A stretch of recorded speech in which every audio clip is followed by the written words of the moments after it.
34वां अध्याय। सुदर्शन और शंखचूड़ का उद्धार। श्री सुखदेव जी कहते हैं, परीक्षित, एक बार नंद बाबा आदि गोपों ने शिवरात्रि के अवसर पर बड़ी उत्सुकता, कौतूहल और आनंद से भरकर बैलों से जुती हुई गाड़ियों पर सवार होकर अंबिका वन की यात्रा की। राजन, वहां उन लोगों ने सरस्वती नदी में स्नान किया और सर्वांतर्यामी पशुपति भगवान शंकर जी का तथा भगवती अंबिका जी का बड़ी भक्ति से अनेक प्रकार की सामग्रियों के द्वारा पूजन किया।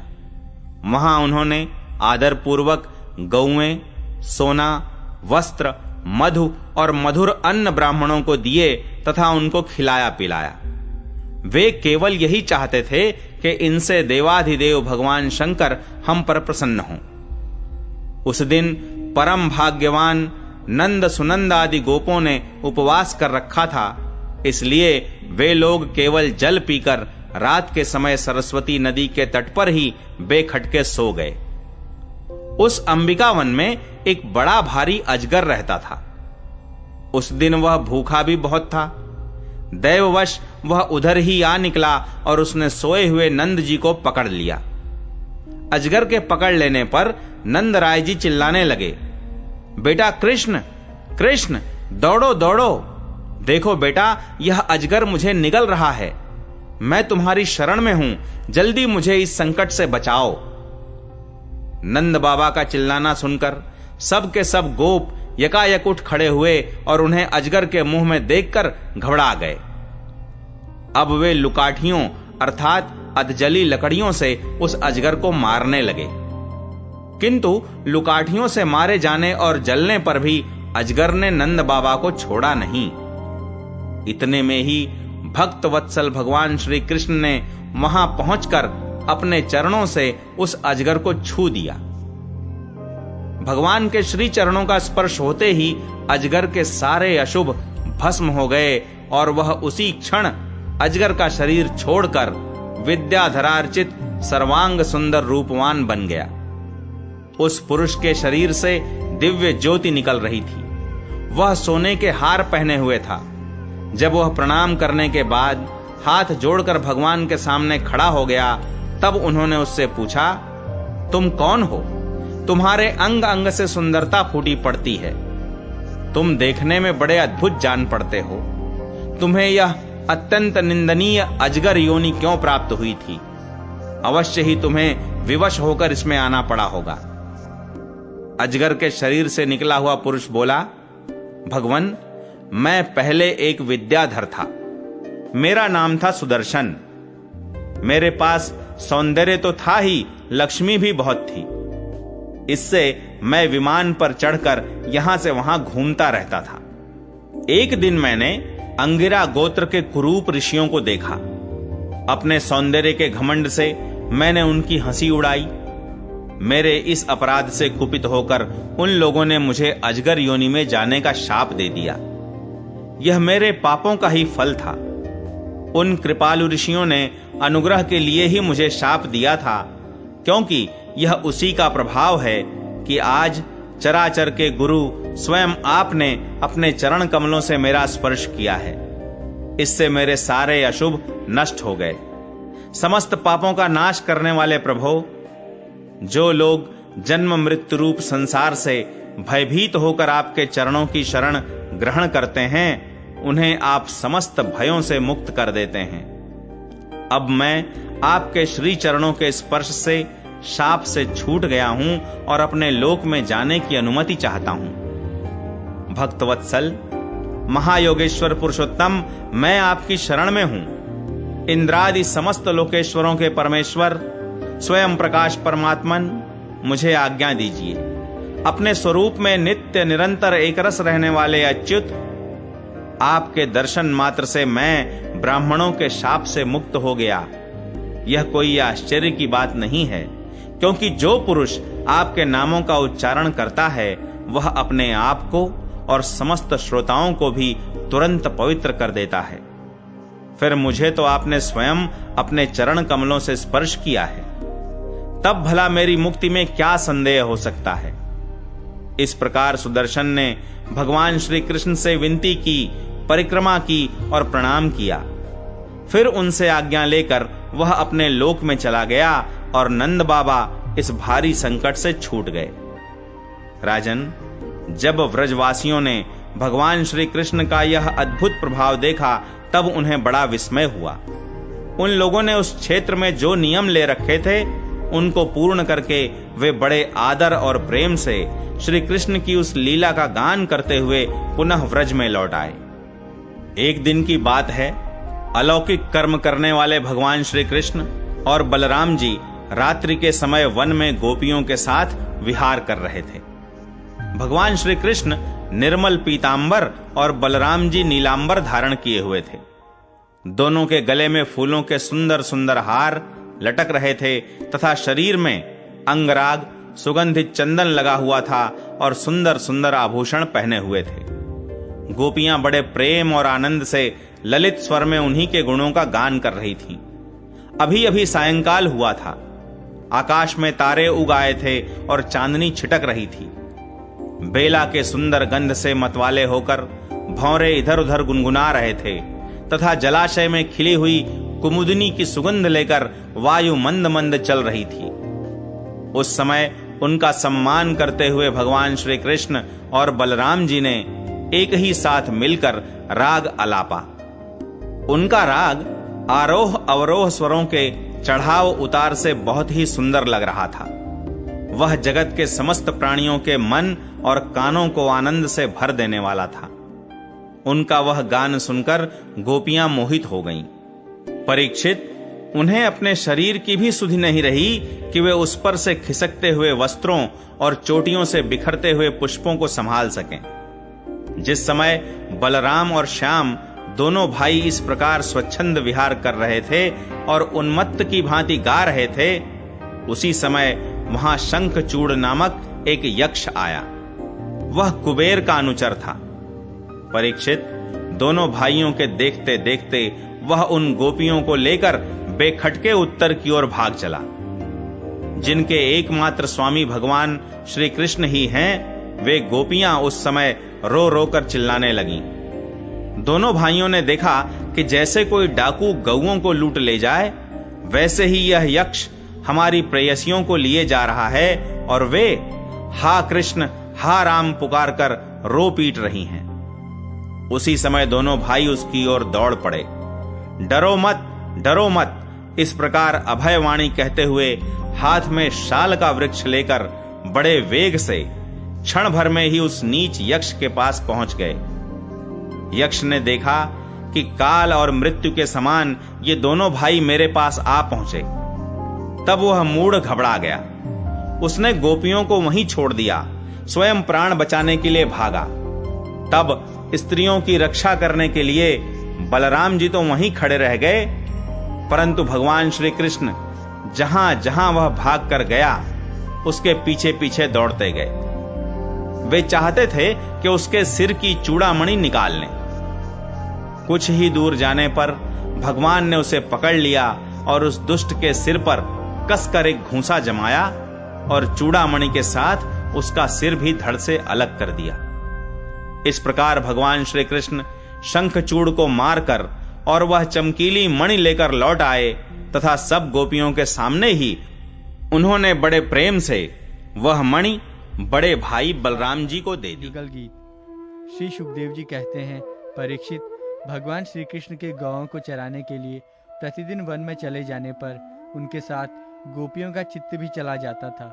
उनका मन श्री कृष्ण का चिंतन करता रहता और वे वाणी से उनकी लीलाओं का गान करती रहती। इस प्रकार वे बड़ी कठिनाई से अपना दिन बिताती।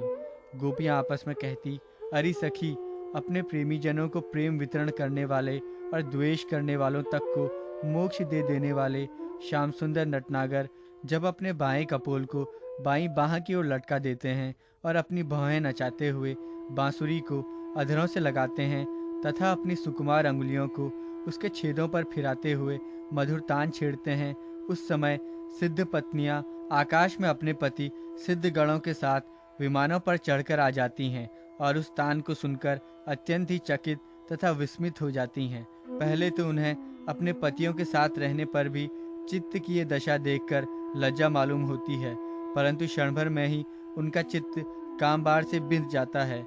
वे विवश और अचेत हो जाती हैं। उन्हें इस बात की भी सुधि नहीं रहती कि उनकी नीवी खुल गई है और उनके वस्त्र खिसक गए हैं। अरे गोपियों, तुम ये आश्चर्य की बात सुनो। ये नंद नंदन कितने सुंदर हैं। जब वे हंसते हैं तब हास्य रेखाएं हार का रूप धारण कर लेती हैं, शुभ्र मोती सी चमकने लगती हैं। अरे वीर, उनके वक्ष स्थल पर लहराते हुए हार में हास्य की किरणें चमकने लगती हैं। उनके वक्ष स्थल पर जो श्रीवत्स की सुनहली रेखा है, वो तो ऐसी जान पड़ती है मानो श्याम मेघ पर बिजली ही स्थिर रूप से बैठ गई हो। वे जब दुखीजनों को सुख देने के लिए, विरहियों के मृतक शरीर में प्राणों का संचार करने के लिए बांसुरी बजाते हैं, तब व्रज के झुंड बैल, गौएं और हरिन उनके पास ही दौड़ आते हैं। केवल आते ही नहीं सखी, दांतों से चबाया हुआ घास का ग्रास उनके मुंह में ज्यों का त्यों पड़ा रह जाता है। वे उसे न निगल पाते और न तो उगल पाते हैं। दोनों कान खड़े करके इस प्रकार स्थिर भाव से खड़े हो जाते हैं मानो सो गए हैं या केवल भीत पर लिखे हुए चित्र हैं। उनकी ऐसी दशा होना स्वाभाविक ही है, क्योंकि ये बांसुरी की तान उनके चित्त को चुरा लेती है। हे सखी, जब वे नंद के लाडले लाल अपने सिर पर मोरपंख का मुकुट बांध लेते हैं, घुंघराली अलकों में फूल के गुच्छे खांस लेते हैं, रंगीन धातुओं से अपना अंग अंग रंग लेते हैं और नए नए पल्लवों से ऐसा वेश सजा लेते हैं जैसे कोई बहुत बड़ा पहलवान हो, और फिर बलराम जी तथा ग्वालबालों के साथ बांसुरी में गौओं का नाम ले लेकर उन्हें पुकारते हैं, उस समय प्यारी सखियों, नदियों की भी गति रुक जाती है। वे चाहती हैं कि वायु उड़ाकर हमारे प्रियतम के चरणों की धूलि हमारे पास पहुंचा दे और उसे पाकर हम निहाल हो जाएं, परंतु सखियों, वे भी हमारी ही जैसी मंदभागिनी हैं। जैसे नंद नंदन श्री कृष्ण का आलिंगन करते समय हमारी भुजाएं काम जाती हैं और जड़ता रूप संचारी भाव का उदय हो जाने से हम अपने हाथों को हिला भी नहीं पाती, वैसे ही वे भी प्रेम के कारण कांपने लगती हैं। 2-4 बार अपनी तरंग रूप भुजाओं को कांपते कांपते उठाती तो अवश्य हैं, परंतु फिर विवश होकर स्थिर हो जाती हैं, प्रेमावेश से स्तंभित हो जाती हैं। अरे वीर, जैसे देवता लोग अनंत और अचिंत्य ऐश्वर्यों के स्वामी भगवान नारायण की शक्तियों का गान करते हैं, वैसे ही ग्वालबाल अनंत सुंदर नटनागर श्री कृष्ण की लीलाओं का गान करते रहते हैं। वे अचिंत्य ऐश्वर्य संपन्न श्री कृष्ण जब वृंदावन में विहार करते रहते हैं और बांसुरी बजाकर गिरिराज गोवर्धन की तराई में चरती हुई गौओं को नाम ले लेकर पुकारते हैं, उस समय वन के वृक्ष और लताएं फूल और फलों से लद जाती हैं। उनके भार से डालियां झुककर धरती छूने लगती हैं, मानो प्रणाम कर रही हों। वे वृक्ष और लताएं अपने भीतर भगवान विष्णु की अभिव्यक्ति सूचित करती हुई सी प्रेम से फूल उठती हैं। उनका रोम रोम खिल जाता है और सब की सब मधुधाराएं उड़ेलने लगती हैं। अरे सखी, जितनी भी वस्तुएं संसार में या उसके बाहर देखने योग्य हैं, उनमें सबसे सुंदर, सबसे मधुर, सबके शिरोमणि हैं हमारे मनमोहन।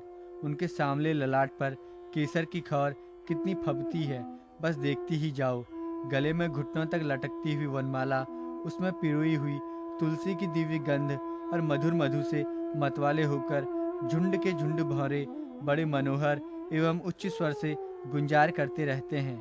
हमारे नटनागर श्याम सुंदर भौरों की उस गुनगुनाहट का आदर करते हैं और उन्हीं के स्वर में स्वर मिलाकर अपनी बांसुरी फूंकने लगते हैं। उस समय सखी, उस मुनिजन मोहन संगीत को सुनकर सरोवर में रहने वाले सारस, हंस आदि पक्षियों का भी चित्त उनके हाथों से निकल जाता है, छिन जाता है।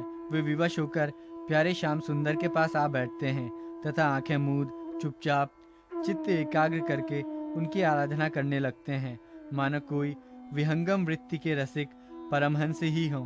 भला कहो तो ये कितने आश्चर्य की बात है। अरे व्रज देवियों, हमारे श्याम सुंदर जब पुष्पों के कुंडल बनाकर अपने कानों में धारण कर लेते हैं और बलराम जी के साथ गिरिराज के शिखरों पर खड़े होकर सारे जगत को हर्षित करते हुए बांसुरी बजाने लगते हैं। बांसुरी क्या बजाते हैं, आनंद में भरकर उसकी ध्वनि के द्वारा सारे विश्व का आलिंगन करने लगते हैं। उस समय श्याम मेघ बांसुरी की तान के साथ मंद मंद गरजने लगता है। उसके चित्त में इस बात की शंका बनी रहती है कि कहीं मैं जोर से गर्जना कर उठूं और वो कहीं बांसुरी की तान के विपरीत पड़ जाए, उसमें बेसुरापन ले आए, तो मुझसे महात्मा श्री कृष्ण का अपराध हो जाएगा। सखी, वो इतना ही नहीं करता, वो जब देखता है कि हमारे सखा घनश्याम को घाम लग रहा है, तब वो उनके ऊपर आकर छाया कर देता है, उनका छत्र बन जाता है। अरे वीर, वो तो प्रसन्न होकर बड़े प्रेम से उनके ऊपर अपना जीवन ही निछावर कर देता है। नन्ही नन्ही फूहियों के रूप में ऐसा बरसने लगता है मानो दिव्य पुष्पों की वर्षा कर रहा हो। कभी कभी बादलों की ओट में छिपकर देवता लोग भी पुष्प वर्षा कर जाया करते हैं। सती शिरोमणि यशोदा जी तुम्हारे सुंदर कुंवर ग्वाल बालों के साथ खेल खेलने में बड़े निपुण हैं। रानी जी, तुम्हारे लाडले लाल सबके प्यारे तो हैं ही, चतुर भी बहुत हैं। देखो, उन्होंने बांसुरी बजाना किसी से सीखा नहीं, अपने ही अनेकों प्रकार की राग रागिनियां उन्होंने निकाल ली।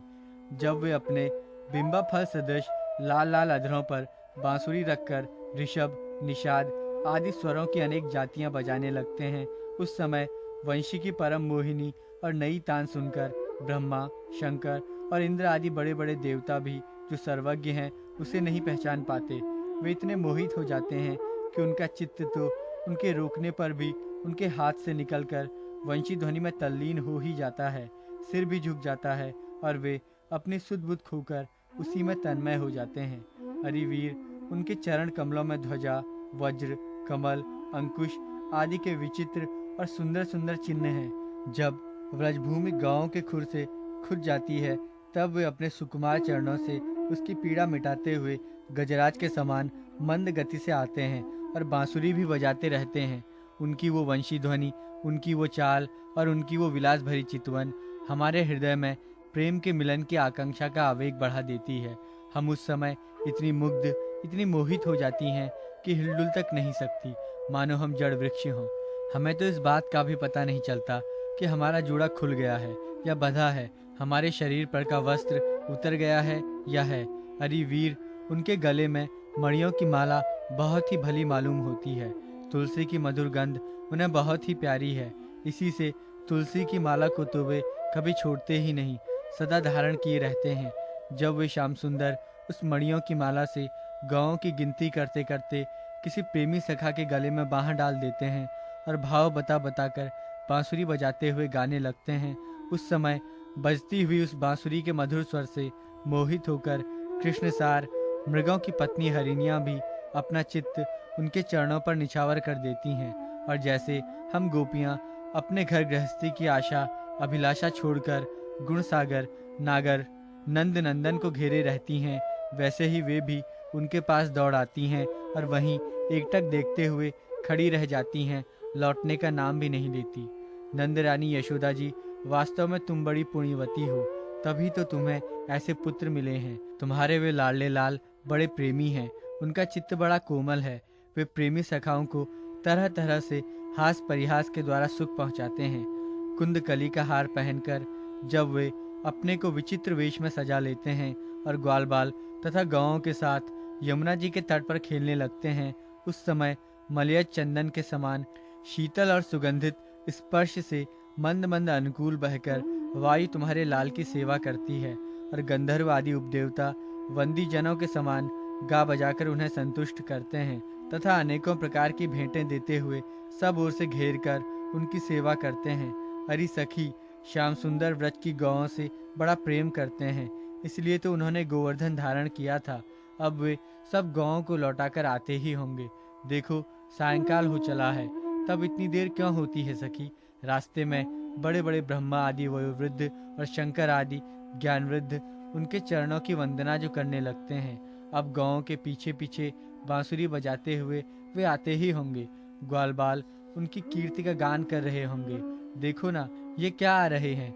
गाँव के खुरों से उड़ उड़कर बहुत सी धूल वनमाला पर पड़ गई है। वे दिन भर जंगलों में घूमते घूमते थक गए हैं, फिर भी अपनी शोभा से हमारी आंखों को कितना सुख, कितना आनंद दे रहे हैं। देखो, ये यशोदा की कोख से प्रकट हुए सबको आह्लादित करने वाले चंद्रमा हम प्रेमी जनों की भलाई के लिए, हमारी आशा अभिलाषाओं को पूर्ण करने के लिए ही हमारे पास चले आ रहे हैं। सखी, देखो कैसा सौंदर्य है। मद भरी आंखें कुछ चढ़ी हुई हैं, कुछ कुछ ललाई लिए हुए कैसी भली जान पड़ती हैं। गले में वनमाला लहरा रही है। सोने के कुंडलों की कांति से वे अपने कोमल कपोलों को अलंकृत कर रहे हैं। इसी से मुंह पर अधपके बेर के समान कुछ पीलापन जान पड़ता है और रोम रोम से, विशेष करके मुख कमल से प्रसन्नता फूटी पड़ती है। देखो, अब वे अपने सखा ग्वालबालों का सम्मान करके उन्हें विदा कर रहे हैं। देखो देखो सखी, व्रज विभूषण श्री कृष्ण गजराज के समान मदभरी चाल से इस संध्या वेला में हमारी ओर आ रहे हैं। अब व्रज में रहने वाली गौओं का, हम लोगों का दिन भर का असह्य विरह ताप मिटाने के लिए उदित होने वाले चंद्रमा की भांति ये हमारे प्यारे श्याम सुंदर समीप चले आ रहे हैं। श्री सुखदेव जी कहते हैं, परीक्षित, बड़भागिनी गोपियों का मन श्री कृष्ण में ही लगा रहता था। वे श्री कृष्णमय हो गई थी। जब भगवान श्री कृष्ण दिन में गौओं को चराने के लिए वन में चले जाते, तब वे उन्हीं का चिंतन करती रहती और अपनी अपनी सखियों के साथ अलग अलग उन्हीं की लीलाओं का गान करके उसी में रम जाती। इस प्रकार उनके दिन बीत 36वां अध्याय। अरिष्टासुर का उद्धार और कंस का श्री अक्रूर जी को व्रज में भेजना। श्री सुखदेव जी कहते हैं, परीक्षित, जिस समय भगवान श्री कृष्ण व्रज में प्रवेश कर रहे थे और वहां आनंदोत्सव की धूम मची हुई थी, उसी समय अरिष्टासुर नाम का एक दैत्य बैल का रूप धारण करके आया। उसका कुकुद या थुआ और डील डॉल दोनों ही बहुत बड़े बड़े थे। वह अपने खुरों को इतने जोर जोर से पटक रहा था कि उससे धरती कांप रही थी। वह बड़े जोर से गरज रहा था और पैरों से धूल उछालता जाता था। पूंछ खड़ी किए हुए था और सींगों से चार दीवारी, खेतों की मेड़ आदि तोड़ता जाता था। बीच बीच में बार बार मूतता और गोबर छोड़ता जाता था। आंखें फाड़कर इधर उधर दौड़ रहा था। परीक्षित, उसके जोर से हकड़ने से, निष्ठुर गर्जना से भयवश स्त्रियों और गौओं के 3-4 महीने के गर्भ स्त्रवित हो जाते थे और 5-6 महीने के गिर जाते थे। और तो क्या कहूँ, उसके कुकदों को पर्वत समझकर बादल उस पर आकर ठहर जाते थे। परीक्षित, उस तीखे सींग वाले बैल को देखकर गोपियां और गोप सभी भयभीत हो गए। पशु तो इतने डर गए कि अपने रहने का स्थान छोड़कर भाग ही गए। उस समय सभी व्रजवासी श्री कृष्ण हमें इस भय से बचाओ, इस प्रकार पुकारते हुए भगवान श्री कृष्ण की शरण में आए। भगवान ने देखा कि अपना गोकुल अत्यंत भयातुर हो रहा है। तब उन्होंने डरने की कोई बात नहीं ये कहकर सबको ढाढ़स बंधाया और फिर वृषासुर को ललकारा। अरे मूर्ख, महादुष्ट, तू इन गौओं और ग्वालों को क्यों डरा रहा है? इससे क्या होगा? देख, तुझ जैसे दुरात्मा दुष्ट के बल का घमंड चूर चूर कर देने वाला यह मैं हूँ। इस प्रकार ललकार कर भगवान ने ताल ठोकी और उसे क्रोधित करने के लिए वे अपने एक सखा के गले में बाँह डालकर खड़े हो गए। भगवान श्री कृष्ण की इस चुनौती से वह क्रोध के मारे तिलमिला उठा और अपने खुरों से बड़े जोर से छाती खोदता हुआ श्री कृष्ण की ओर झपटा। उस समय उसकी उठाई हुई पूंछ के धक्के से आकाश के बादल तितर बितर होने लगे। उसने अपने तीखे सिंग आगे कर लिए। लाल लाल आंखों से टकटकी लगाकर श्री कृष्ण की ओर टेढ़ी नजर से देखता हुआ वह उन पर इतने वेग से टूटा मानो इंद्र के हाथ से छोड़ा हुआ वज्र हो। भगवान श्री कृष्ण ने अपने दोनों हाथों से उसके दोनों सींग पकड़ लिए और जैसे एक हाथी अपने से भिड़ने वाले दूसरे हाथी को पीछे हटा देता है, वैसे ही उन्होंने उसे 18 पग पीछे ठेल कर गिरा दिया।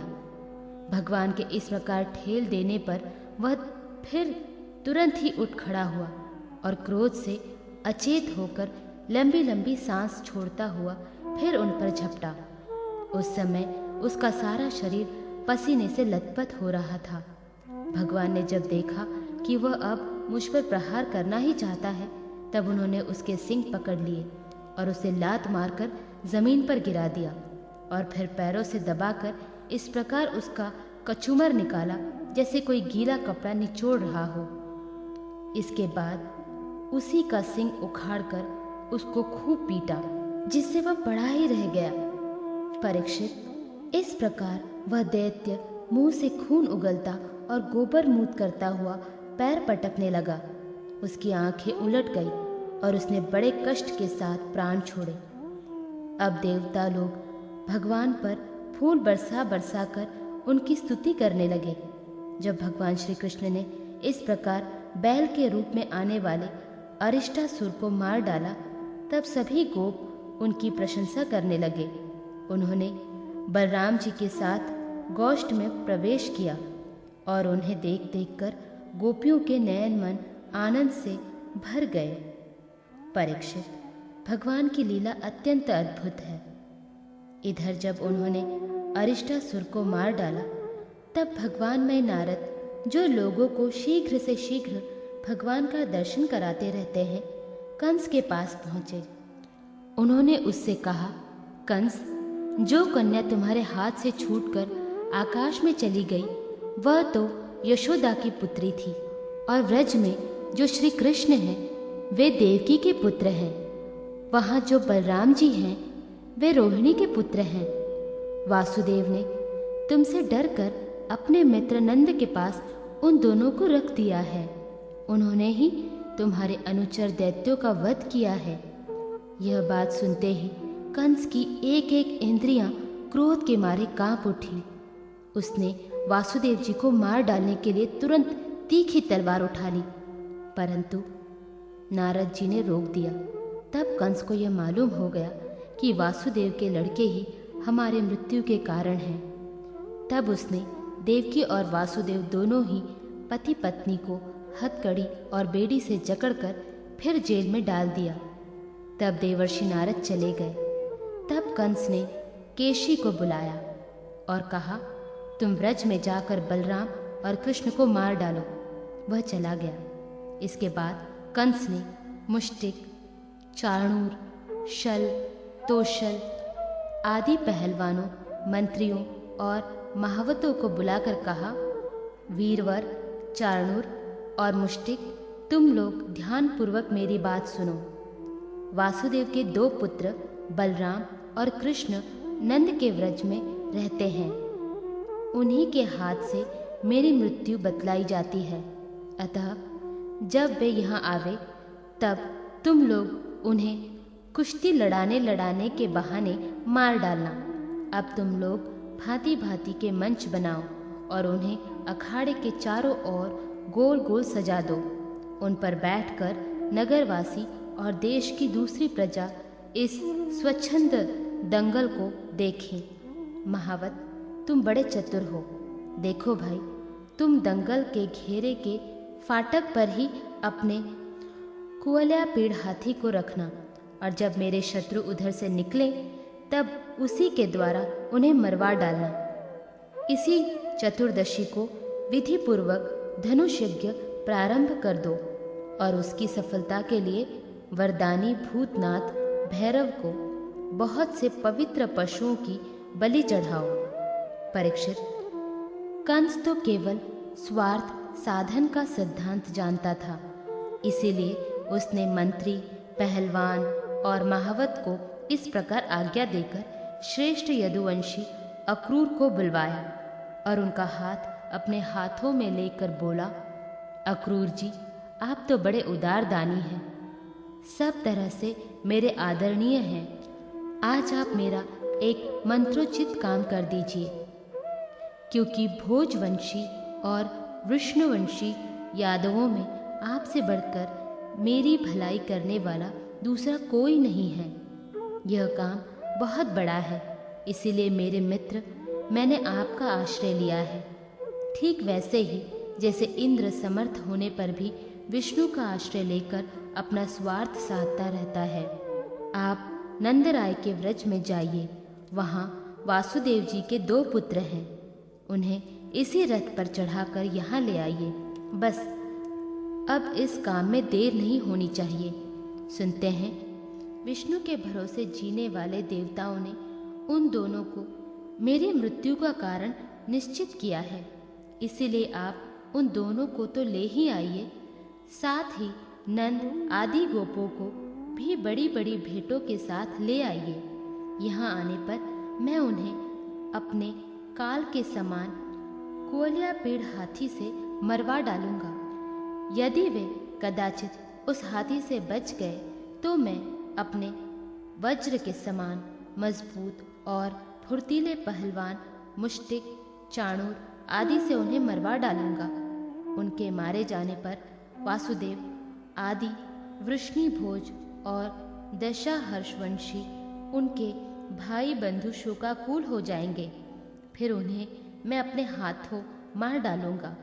मेरा पिता उग्रसेन यूं तो बूढ़ा हो गया है, परंतु अभी उसको राज्य का लोभ बना हुआ है। यह सब कर चूकने के बाद मैं उसको, उसके भाई देवक को और दूसरे भी जो मुझसे द्वेष करने वाले हैं, उन सबको तलवार के घाट उतार दूंगा। मेरे मित्र अक्रूर जी, फिर तो मैं होऊंगा और आप होंगे, तथा होगा इस पृथ्वी का अकंटक राज्य। जरासंध हमारे बड़े बूढ़े ससुर हैं और वानर राज द्विविद मेरे प्यारे सखा हैं। शंबरासुर, नरकासुर और बाणासुर ये तो मुझसे मित्रता करते ही हैं, मेरा मुंह देखते रहते हैं। इन सब की सहायता से मैं देवताओं के पक्षपाती नरपतियों को मारकर पृथ्वी का अकंटक राज्य भोगूंगा। यह सब अपनी गुप्त बातें मैंने आपको बतला दी। अब आप जल्दी से जल्दी बलराम और कृष्ण को यहाँ ले आइए। अभी तो वे बच्चे ही हैं, उनको मार डालने में क्या लगता है। उनसे केवल इतनी ही बात कहिएगा कि वे लोग धनुष्य यज्ञ के दर्शन और यदुवंशियों की राजधानी मथुरा की शोभा देखने के लिए यहाँ आ जाएं। अक्रूर जी ने कहा, महाराज, आप अपनी मृत्यु, अपना अरिष्ट दूर करना चाहते हैं, इसीलिए आपका ऐसा सोचना ठीक ही है। मनुष्य को चाहिए कि चाहे सफलता हो या असफलता, दोनों के प्रति समभाव रखकर अपना काम करता जाए। फल तो प्रयत्न से नहीं, दैवी प्रेरणा से मिलते हैं। मनुष्य बड़े बड़े मनोरथों के पुल बांधता रहता है, परंतु वह यह नहीं जानता कि देव ने, प्रारब्ध ने इसे पहले से ही नष्ट कर रखा है। यही कारण है कि अभी प्रारब्ध के अनुकूल होने पर प्रयत्न सफल हो जाता है तो वह हर्ष से फूल उठता है, और प्रतिकूल होने पर विफल हो जाता है तो शोकग्रस्त हो जाता है। फिर भी मैं आपकी आज्ञा का पालन तो कर ही रहा हूँ। श्री सुखदेव जी कहते हैं कि कंस ने मंत्रियों को और अक्रूर जी को इस प्रकार की आज्ञा देकर सबको विदा कर दिया। तदनंतर वह अपने महल में चला गया और अक्रूर जी अपने घर लौट आए।